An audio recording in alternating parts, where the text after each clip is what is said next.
I'm Johan Hellström and this is Volumaster from the Unitarian Tools. I will show you how you create an incredible volume that lasts until you wet your hair down or you wash it. Make sure to angle the arrows to the root of the hair. Now this is how you do it. Take section by section, not too much hair at a time. Back comb it a little bit to get a perfect and invisible result. Press it together and next section.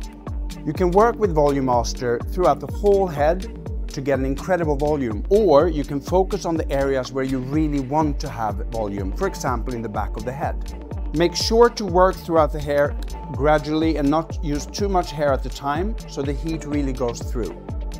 So the first half of the head is ready and I'm just going to show you now the volume. So brush everything out, brush it through. Here you can see the difference.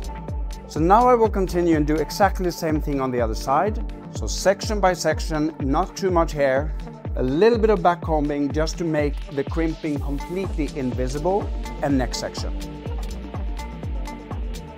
So here we are, a perfect long-lasting volume.